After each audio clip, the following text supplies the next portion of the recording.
তুমি জীয়ালে ময়ো জীয়াম, তুমি মৰিলে ময়ো লগতে যাম। এনেকৈ দুয়োৰে মাজত আৰম্ভ হৈছিল প্ৰেম ভালপোৱাৰ। হাতে হাত ধৰি চিৰদিন একেলগে থকাৰ প্ৰতিশ্ৰুতিৰে ভৱিষ্যতলৈ সপোন দেখিছিল দুয়ো। কিন্তু হঠাতে ৰিম্পীৰ জীৱনলৈ নামি আহিল ঘোৰ অমানিশা। ভাঙি চুৰমাৰ হ'ল সকলো সপোন। কিয়নো ২৮ মাৰ্চত হায়দৰাবাদত বিদ্যুৎস্পৃষ্ট হৈ কৰুণ মৃত্যুক সাৱটি লয় প্ৰেমিক ভাস্কৰে। কামপুৰৰ বিষ্ণুপুৰীৰ ভাস্কৰজ্যোতি নাথৰ সৈতে আছিল ৰিম্পী দাসৰ দীৰ্ঘদিনীয়া প্ৰেম। কিন্তু প্ৰেমিকৰ অকাল মৃত্যু সহিব নোৱাৰি জীৱনৰ চৰম সিদ্ধান্ত বাছি ল'লে ৰিম্পী দাসে।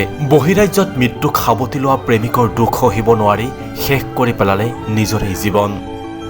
নিজ গৃহতে চিপ লৈ নেদেখা পৃথিৱীৰ প্ৰেমিকৰ কাষলৈ গুচি গ'ল ৰিম্পী দাসে। জানিব পৰা মতে এইবাৰ হাইস্কুল শিক্ষান্ত পৰীক্ষাত অৱতীৰ্ণ হৈছিল ৰিম্পী। প্ৰেমিক ভাস্কৰে কৰ্মৰ খাতিৰত দূৰৈত থাকিব লগা হ'লেও ইজনে আনজনৰ সৈতে ফোনতেই পাতিছিল মনৰ কথা।